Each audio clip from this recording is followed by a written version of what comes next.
Hello everyone, welcome to Biotech Sapiens. I hope all of you are doing great. So in the series of CSIR net जो मार्च 25 के solutions हम discuss कर रहे थे, ठीक है। सो अभी तक हमने जैसे बायोकेमिस्ट्री और मॉलिक्यूलर बायोलॉजी के सॉल्यूशन डिस्कस किए थे।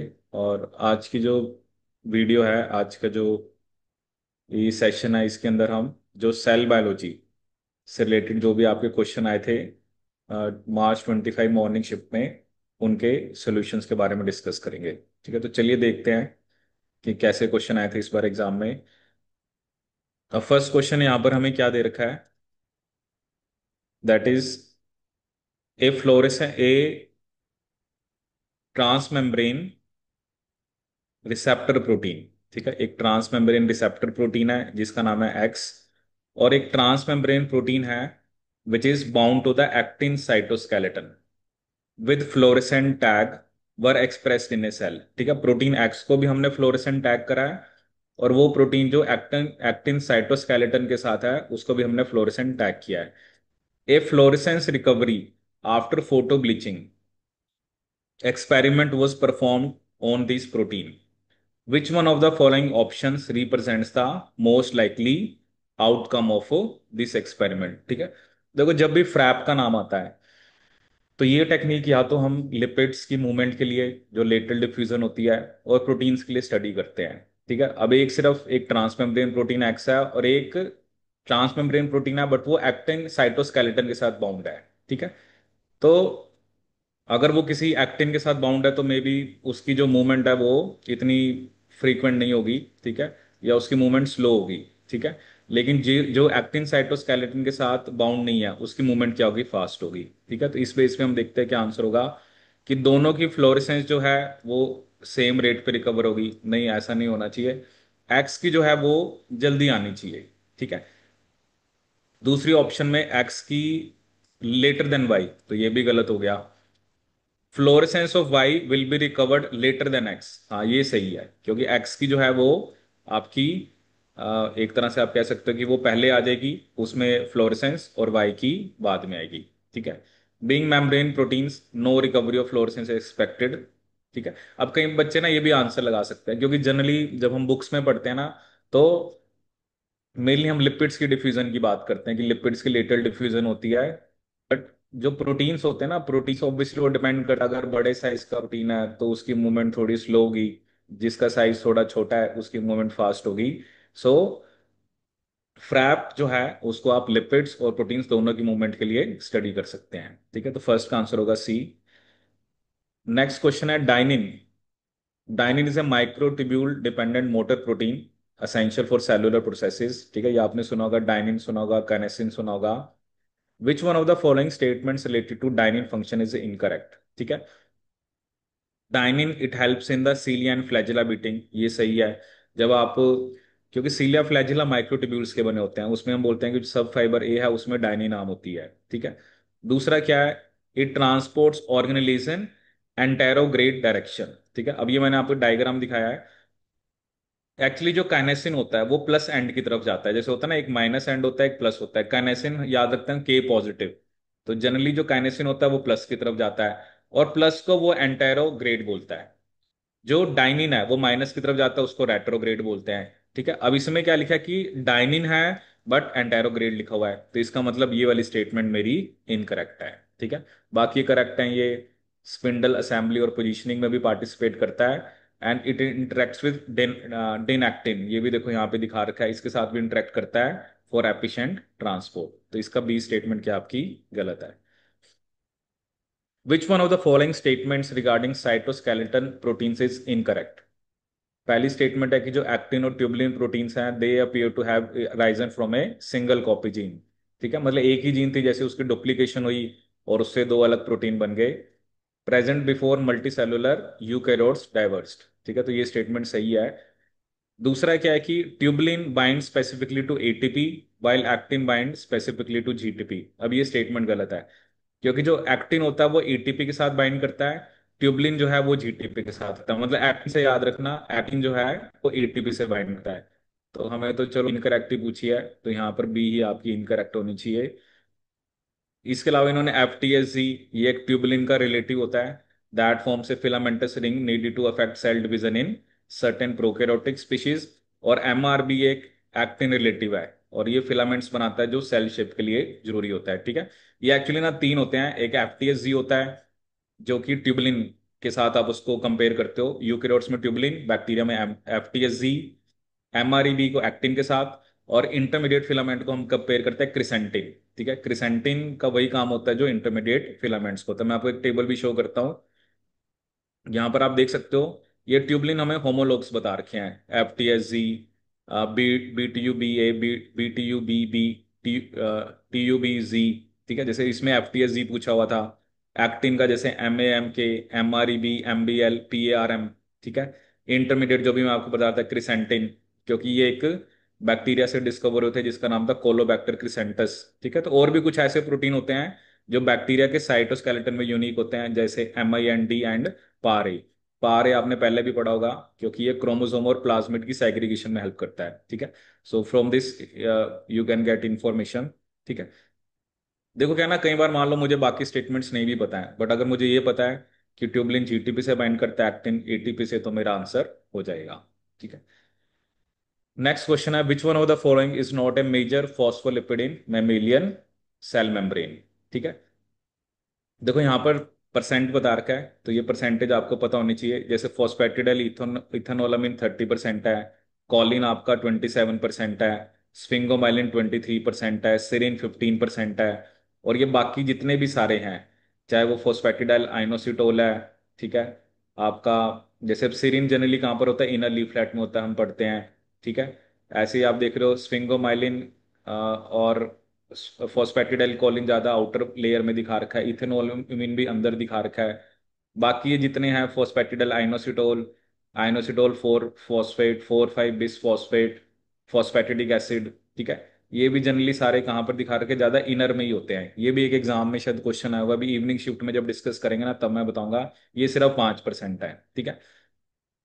तो अब देखो, अब पहली बात है ना, कई बच्चे कहते हैं सर इसका आंसर कोलेस्ट्रॉल होना चाहिए। देखो कोलेस्ट्रॉल तो फॉस्फोलिपिड ही नहीं है, तो कोलेस्ट्रॉल को तो आप साइड कर दो, it is not A phospholipid, ठीक है। क्योंकि कईयों ने ये कंफ्यूजन क्रिएट करी। अब मेरे पास यहाँ पर साफ सा एक डाटा है। डाटा के हिसाब से जो आइनोसिटोल है, क्योंकि आइनोसिटोल वाले, चाहे वो फॉस्फेटिडाइल है, चाहे 4 फॉस्फेट है, ठीक है, चाहे वो आपका यू कैन से कि फॉस्फेटिडिक एसिड है, ये सब तो मिला के कितना है आपका, सिर्फ 5% है, ठीक है। सिरिन अगर देखें तो ये 15% है, स्फिंगोमाइलिन आपका 23% है। तो सबसे कम जो ये, it is not a major phospholipid, तो उसका आंसर क्या होती है, फॉस्फेटिडाइल आइनोसोल। तो उसके लिए आपको ये जो ये यहाँ पर आप देख रहे हो कि जो वैल्यूज हैं वो आपको यहाँ पर याद होनी चाहिए, ठीक है। Which of the following is likely to enter a pure phospholipid bilayer, ठीक है। सीधी सी बात है, लिपिड का जो नेचर होता है, या जो सॉरी आपकी सेल मेम्ब्रेन का नेचर होता है, या बाइलेयर का नेचर है, वो हाइड्रोफोबिक। तो इनमें से जो भी हाइड्रोफोबिक होगा उसको मेम्ब्रेन जाने देगी, जो हाइड्रोफोबिक नहीं होगा उसको मेम्ब्रेन नहीं जाने देगी, ठीक है। CO2 एंड डाइथाइल यूरिया, ठीक है। अब वाटर पोलर होता है, ग्लूकोज भी पोलर है, लाइसिन भी पोलर है, इथेनॉल भी पोलर है, क्लोराइड आयंस हैं, तो ये तीनों तो वैसे ही खत्म हो गए। CO2 गैस है, और डाइथाइल यूरिया, तो इनको मेम्ब्रेन आराम से जाने देगी, ठीक है।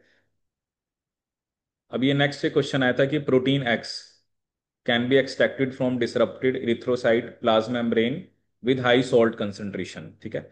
कि एक प्रोटीन एक्स है जो कि RBC की किसके अंदर है, सेल मेम्ब्रेन के अंदर है, ठीक है। और उसको हम ऐसे बेसिकली एक्सट्रैक्ट कर पा रहे हैं with the help of high salt concentration, ठीक है। दूसरा वो कह रहा है कि treatment of intact erythrocyte with protease followed by extraction lead to a intact protein X. जैसे पहले आपने इरिथ्रोसाइट को प्रोटीएज से ट्रीट कराया, उसके बाद प्रोटीन को एक्सट्रैक्ट करा, तो प्रोटीन बिल्कुल सही था, ठीक है। फिर वो कह रहा है कि जो ट्रीटमेंट था डिसरप्टेड इरिथ्रोसाइट सेल मेम्ब्रेन का, जब हमने प्रोटीएज के साथ कराया तो वो हमें फ्रेगमेंटेड मिला, ठीक है। तो एक तो ये कह रहा है कि आप हाई सोल्ट कंसंट्रेशन से प्रोटीन को एक्सट्रैक्ट कर सकते हो। दूसरा, अगर आप इंटैक्ट RBC इंटैक्ट है उसको प्रोटीएज दो तो इंटैक्ट प्रोटीन आएगा। लेकिन अगर इरिथ्रोसाइट को पहले आपने डिसरप्ट करा है, उसकी सेल मेम्ब्रेन को डिसरप्ट करा है, उसके बाद प्रोटीएज से ट्रीटमेंट कराया, तो फ्रेगमेंटेड आएगा, ठीक है। देखो एक बात तो है कि अगर आप उसको हाई सॉल्ट कंसंट्रेशन पे निकाल पा रहे हो तो एक बात तो है कि वो पेरिफेरल है, क्योंकि जनरली जो इंटीग्रल प्रोटीन होता है वो आपका हाई सॉल्ट कंसंट्रेशन पे आप उसको बेसिकली एक तरह से एक्सट्रैक्ट नहीं कर पाओगे। तो एक तो ये पेरिफेरल होना चाहिए, क्योंकि इंटीग्रल तो नहीं करेगा हाई सॉल्ट पे। और दूसरा एक ही वो एक्स्ट्रा सेलुलर है या साइटोसोलिक है। ठीक है। अब देखो क्या होता है ना, एक सेल की मेम्ब्रेन है, क्योंकि प्रोटीएज तो जैसे आपने दिया, जैसे मान लो अगर मैं यहाँ पर आरबीसी बनाऊं, ठीक है, तो ऑब्वियसली हमें पता है कि दो लीफलेट हैं। अब वो प्रोटीन या तो अंदर की तरफ है या वो बाहर की तरफ है। क्योंकि बाहर की तरफ होता तो प्रोटीएज उसको डिग्रेड कर देता। ठीक है, लेकिन वो कह रहा है कि जब हमने इंटैक्ट आरबीसी को प्रोटीएज दिया तो वो डिग्रेड नहीं हुआ। ठीक है। और जब आपने आरबीसी की मेम्ब्रेन को डिसरप्ट करने के बाद प्रोटीएज दिया तो वो फ्रेगमेंटेड हो गया। तो इसका इंडिकेशन ये है कि वो साइटोसोलिक फेज में है। ठीक है, क्योंकि बाहर की तरफ होता तो प्रोटीएज उसको, जब आरबीसी इंटैक्ट था प्रोटीएज तभी उसको डिग्रेड कर देता, क्योंकि वो अंदर की तरफ था, इसलिए प्रोटीज इसको इसको आपका जो है डिग्रेड या उसको फ्रैग नहीं कर पाया। तो इसका आंसर क्या बनेगा, तो पेरिफेरल होना चाहिए।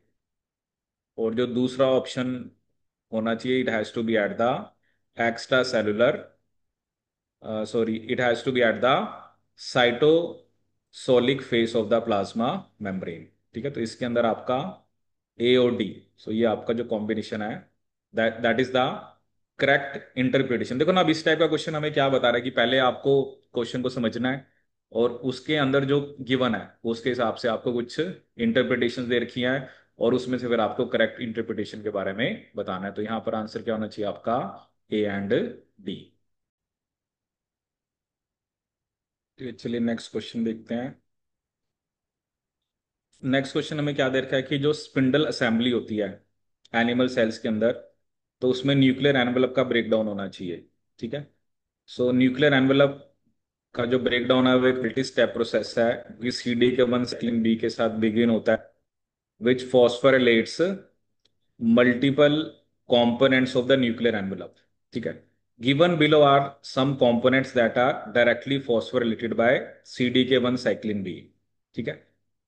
तो वो पूछ रहा है कि जैसे ये बता रखा है कि ये डायरेक्टली होते हैं, जैसे न्यूक्लियर कोर कॉम्प्लेक्स हो गया, न्यूक्लियर लैमिना हो गया, ग्रेट वेल काइनेज हो गया, हिस्टोन H3 हो गया। Choose the option with correct CDK1 cyclin B substrate that are directly associated with the nuclear envelope breakdown. ठीक है। अब देखो, अगर जब मैंने आपको पढ़ाया था तो ये मैंने आपको इमेज दिखाई थी कि जो CDK1 साइक्लिन बी है, न्यूक्लियर एनवेलप के अंदर वो लैमिन्स की और न्यूक्लियर पोर कॉम्प्लेक्सेस की और इनर न्यूक्लियर मेम्ब्रेन प्रोटीन्स की वो फॉस्फोरिलेशन करता है। ठीक है। अब यहाँ पर मुझे देखो लैमिना मतलब लैमिन्स दे रखा है, न्यूक्लियर पोर कॉम्प्लेक्स दे रखा है। ठीक है, तो इनकी तो वो क्या करेगा, वो डायरेक्टली एसोसिएटेड होते हैं। ठीक है, क्योंकि ये बाकी दोनों डायरेक्टली एसोसिएटेड नहीं है। तो इसका आंसर क्या होना चाहिए, ए एंड बी ओनली। ठीक है, बट इसके बारे में थोड़ा सा मैं आपको बता देता हूँ कि जो ग्रेट वेल काइनेज और H3, जैसे ग्रेट वेल काइनेज जो होता है इसको हम MASTL बोलते हैं मैमल्स में, एक प्रोटीन काइनेज है। इसका भी क्रिटिकल रोल होता है in regulating the cell cycle, particularly during mitosis. It is essential for the proper entry and progression of mitosis by controlling the activity of protein phosphatase, which is 2AB55। GWL जो great well kinase है वो phosphorylate और inhibit करता है इस phosphatase को, which in turn allows for the sustained phosphorylation of cyclin BCDK1 substrate, ताकि mitotic event आपके चलते रहे। ठीक है। इसके अलावा हिस्टोन H3 को वो मेनली बता रहे हैं कि epigenetic modification, most notably chromosome condensation during mitosis and meiosis. ठीक है, तो रोल है इनका उसी के अंदर। बट हमसे क्वेश्चन ये पूछा गया कि CDK1 साइकिल बी का हमें डायरेक्टली बता था in context of nuclear envelope breakdown. ठीक है, जैसे हिस्टोन H3 के बारे में बता रहा है कि इसमें फॉस्फेट ग्रुप ऐड होता है सेरिन और थ्रियोनिन के ऊपर। ठीक है, एंड दिस मॉडिफिकेशन को काइनेज और फॉस्फेटेज रेगुलेट करते हैं। ठीक है, ऑब्वियसली जब काइनेस फॉस्फोराइलेशन करेंगे और फॉस्फेटेज फॉस्फेट को रिमूव करेंगे। H3 फॉस्फोराइलेशन का रोल है जीन एक्सप्रेशन में, DNA रेप्लिकेशन में, एपोप्टोसिस में। But its prominent function is in regulating chromosome dynamics during cell division. ठीक है, जैसे ये बता रखा है कि जो अरोरा ए और बी काइनेज होते हैं वो इसको फॉस्फोरिलेट करते हैं और फॉस्फेटेज जैसे रिमूव करते हैं। तो H3 phosphorylation specially at serine 10 is involved in initial stages of chromosome condensation, transitioning it from the relaxed interphase state to the highly condensed mitotic state। क्योंकि सबसे पहले यही होता है ना कि जब सेल को एंटर करना है तो हम कहते हैं क्रोमोसोम्स में कंडेंस होना स्टार्ट होगा। तो H3 की जो फॉस्फोरिलेशन है K10 पोजीशन पे, उसका बहुत इंपॉर्टेंट रोल होता है ताकि वो इंटरफेस से हाईली कंडेंस्ड माइटोटिक स्टेट की तरफ आपका जाए। ठीक है, तो ये आपको इसमें ध्यान रखना है।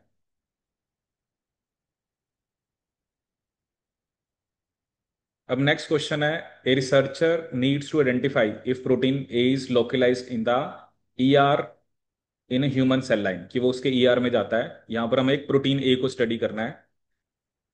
The cell has an R F P tagged protein that marks the E R in this cell. ठीक है, तो आर एफ पी टैग्ड एक प्रोटीन वो ऑलरेडी ई आर के अंदर है, तो उसमें पता लग जाएगा कि वो मतलब ये वाला पोर्शन जो है वो ई आर है। तो ये कुछ हमारे पास एक्सपेरिमेंट्स हैं। पहला वो कह रहा है कि प्रोटीन ए को फ्यूज कराओ जीएफपी के साथ at the N terminus in the cell. जैसे कोई भी प्रोटीन होता है उसमें या तो एन टर्मिनस होता है, सी टर्मिनस होता है। कहता है या तो एन टर्मिनस पे जीएफपी लगाओ, फिर आप उसको माइक्रोस्कोपी से चेक करो फॉर कोलोकलाइन विद आरएफपी। एक ऑप्शन ये है। दूसरी ऑप्शन उसने हमें क्या दिया कि आप उसको जीएफपी के साथ फ्यूज कराओ सी टर्मिनस पे। ठीक है, फॉलोड बाय माइक्रोस्कोपी। ठीक है, मतलब पहली दो में बस ये फर्क है, एन या सी। तीसरे में वो कह रहा है कि इम्यूनोफ्लोरेसेंस स्टेनिंग कराओ और फिर माइक्रोस्कोपी के अंडर उसको चेक करो, फिर कोलोकलाइजेशन। या फिर वगैरह ईआर को आइसोलेट करो by differential centrifugation and checking for copurification of protein A with RFP. ठीक है, सो अब जैसे इसके अंदर डी जो है, जैसे आप ईआर को आइसोलेट कर लो फिर उसमें आप प्रोटीन ए को चेक कर सकते हो, ये हो सकता है। ठीक है, क्योंकि आरएफपी तो आपको पता है ईआर में ही है। ठीक है, अगर प्रोटीन ए भी होगा तो आप को प्यूरिफिकेशन करा सकते हो, इम्यूनोफ्लोरेसेंस स्टेनिंग भी आप करा सकते हो। ठीक है, मतलब सीओडी तो होना चाहिए। अब बात आती है ए बी पे। वैसे तो देखो ना, टैगिंग आप एन पे भी कर सकते हो, सी पे भी कर सकते हो, बट इसमें क्या है ना, जैसे अगर हम एन टर्मिनस पे करते हैं, क्योंकि एन टर्मिनस का मतलब क्या है कि आपका जो प्रोटीन है उससे पहले। ठीक है ना, जैसे कोई आप एक प्रोटीन यहाँ पर हम बनाते हैं, ठीक है, जो जैसे मान लो मैं एक नॉर्मली एक प्रोटीन यहाँ पे बनाऊं। ठीक है, तो ये एन टर्मिनस है, ये सी टर्मिनस है। एन का मतलब है कि जीएफपी यहाँ पर होना चाहिए, सी का मतलब है जीएफपी यहाँ पे होना चाहिए। एक्चुअली कई बार क्या प्रॉब्लम हो सकते हैं ना, अगर वो पहले है तो कई बार क्या पता जो आपका प्रोटीन है क्या पता वो सही से उसकी फोल्डिंग ना हो पाए। ठीक है, या जो भी उसका एक मतलब ईआर के अंदर जो भी उसका एक स्टेप्स हैं जो जाने के, शायद वो ना हो पाए। इसलिए ये प्रेफरेबल है कि हम उसको सी टर्मिनस पे लगाएं। ठीक है, तो इसका जो करेक्ट आंसर बनेगा वो क्या बनेगा, B C and D. Next question है, given below are the few statements about intracellular protein transport. ठीक है, ये तो एक पेट क्वेश्चन है जो आपका केडीएल से रिलेटेड आता ही आता है एग्जाम में। Proteins that are destined for lysosome are tagged with mannose 6 phosphate in the Golgi apparatus which are recognized by mannose 6 phosphate receptor in the trans Golgi network. ठीक है, तो ये स्टेटमेंट तो आपकी सही है। ठीक है, क्योंकि जो टैगिंग है कि जो भी प्रोटीन लाइसोसोम का पार्ट बना है उनके ऊपर कौन सी टैगिंग होती है, मैनो 6 फॉस्फेट की। तो ये स्टेटमेंट तो करेक्ट है। फिर दूसरा वो क्या कह रहा है, signal recognition particle directly mediates the insertion of proteins into the mitochondrial membrane। अब ये गलत है। देखो जो सिग्नल recognition पार्टिकल की हम बात करते हैं, जैसे ये डायग्राम मैंने आपको बताया था, जैसे ये आपका प्रोटीन बनना स्टार्ट हो गया तो सिग्नल recognition पार्टिकल लगता है। It binds to the receptor which is in the ER membrane, और उसके बाद जो है वो प्रोटीन की ट्रांसलोकेशन को स्टार्ट कराता है। ठीक है, उसके बाद जैसे अगर तो उसको ल्यूमन में जाना होता है तो एन टर्मिनस क्लीव हो जाता है। तो सिग्नल recognition पार्टिकल की मेनली हम बात करते हैं ईआर की मेम्ब्रेन में जब हमें उसको इंसर्ट कराना होता है। केडीएल का रिसेप्टर जो है वो ईआर गोल्जी में होता है।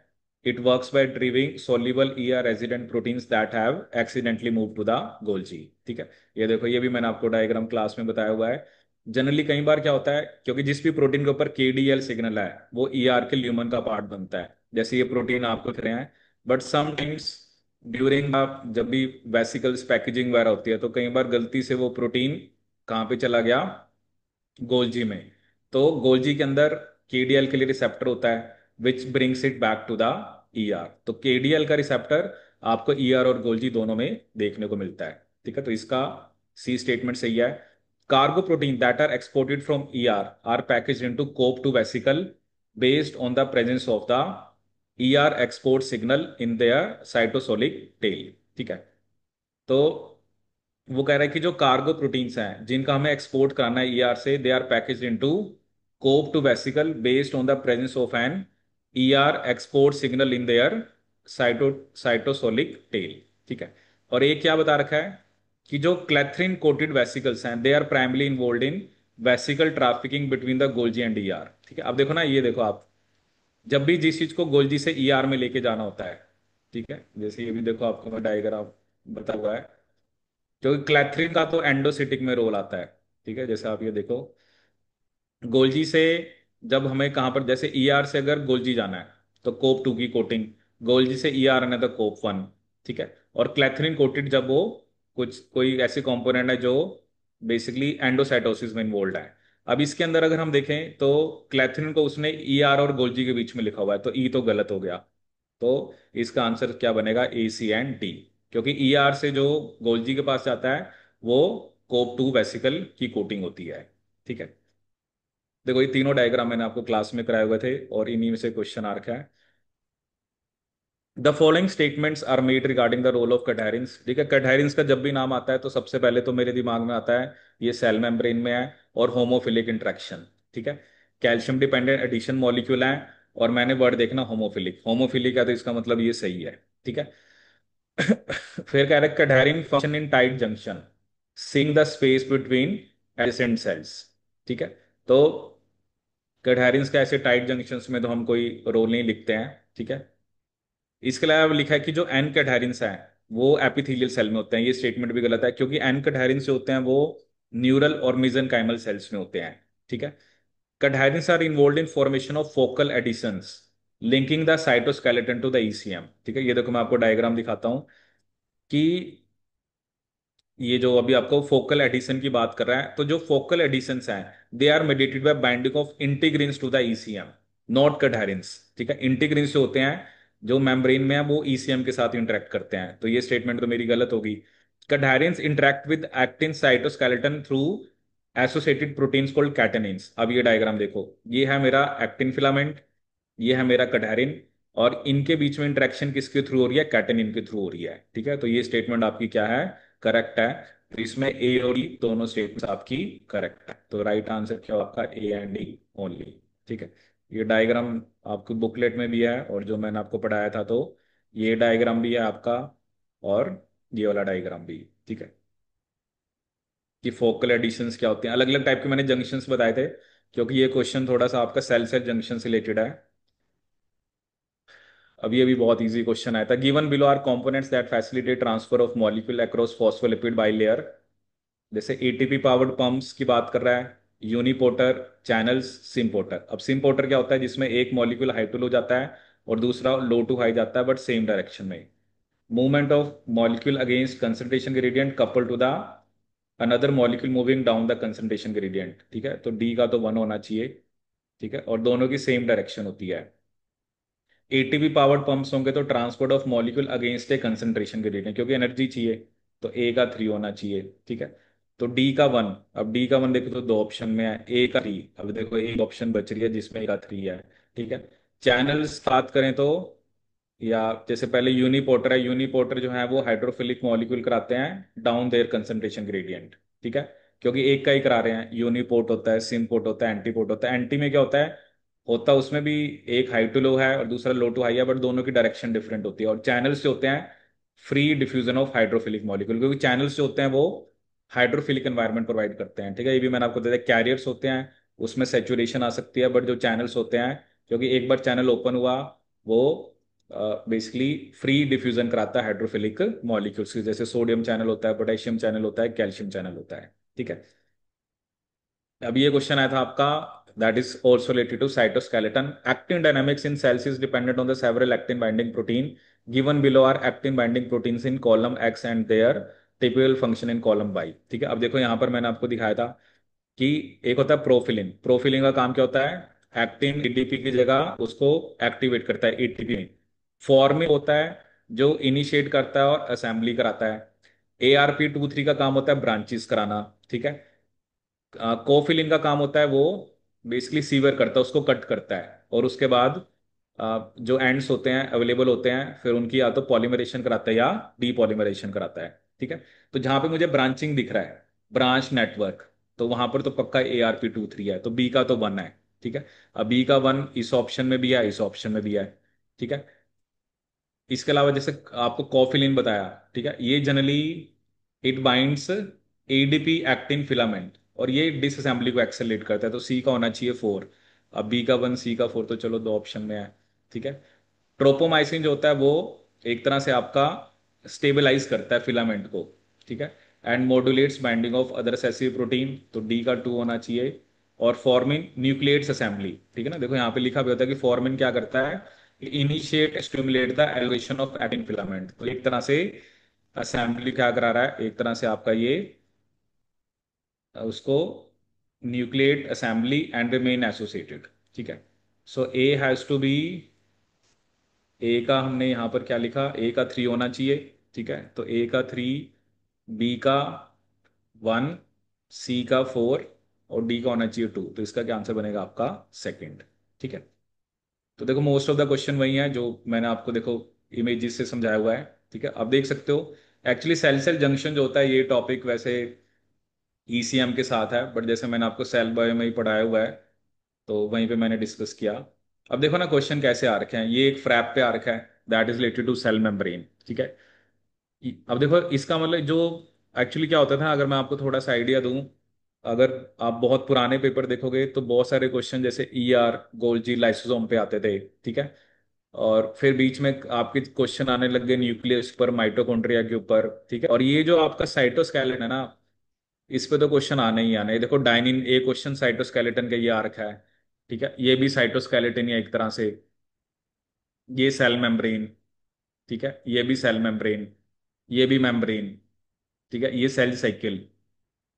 ठीक है। इसके बाद आपका क्वेश्चन आ रखा है, ये ऑर्गेनेलिस का आप लगा सकते हो, ऑर्गेनेलिस से रिलेटेड है। ये भी ऑर्गेनेलिस जो ट्रांसपोर्ट हो रहा है सारा। ठीक है। ये क्वेश्चन आपका है that is related to the वही सेल जंक्शंस।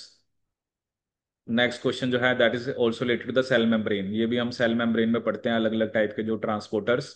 और ये आपका क्वेश्चन आ रखा है रिलेटेड टू द साइटोस्केलेटन। ठीक है। देखो आप सेल पढ़ के जा रहे हो ना, आपने सेल मेम्ब्रेन को अच्छे से आनी चाहिए आपको।